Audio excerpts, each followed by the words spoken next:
वाशिम आणि अकोल्यात उष्माघातामुळे दोघांचा मृत्यू झाल्याचा संशय आहे। अकोल्यात मालवाहू ऑटोमध्ये एका अज्ञात व्यक्तीचा मृतदेह आढळला। मृतदेहावर मारहाणीच्या कोणत्याही खुणा नव्हत्या। उष्माघातामुळे मृत्यू झाल्याचा संशय हा व्यक्त करण्यात आलाय। शवविच्छेदनासाठी मृतदेह हा पाठवण्यात आलाय। तर वाशिमच्या अनसिंग परिसरात एका 45 वर्षीय व्यक्तीचा मृतदेह कुजलेल्या स्थितीत आढळून आला। अनसिंग परिसरात असलेल्या एका नर्सरीच्या बाजूला हा मृतदेह होता। केशव गाडे असं व्यक्तीचं नाव आहे।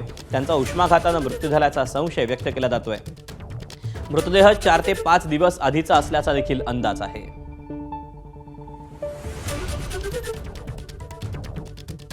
जुने शहर अंतर्गत अगर स्पेस या भागामध्ये एक अनोळखी पुरुषाची डेड बॉडी मिळाल्याची माहिती मिळतात। तात्काळ पोलीस जुने शहर आणि अकोला पोलीस तर्फे इथे स्पॉटला आलेले आहोत। एक अनोळखी इसमाचा मृत्यू ऑटोमध्ये झाल्याची माहिती प्राप्त आहे। त्या अनुषंगाने त्याला पुढे चेक केले असता प्राथमिक अंदाजानुसार कोणत्याही प्रकारचा घातपात दिसत नसून कदाचित उष्माघात किंवा याच्यामुळे त्याचा मृत्यू झाल्याची प्राथमिक माहिती मिळत आहे। तसेच याच ठिकाणचे काही जे रहिवासी आहे त्यांच्या म्हणण्यानुसार सदर व्यक्ती हा सकाळी इथे फिरताना मिळाला, तरीही संबंधित मृत व्यक्तीला जीएमसी येथे पुढील कारवाईस पाठवण्यात येत असून पोस्टमॉर्टम झाल्यानंतर आणखी सविस्तरपणे पोलीस तपासामध्ये निष्पन्न होईल।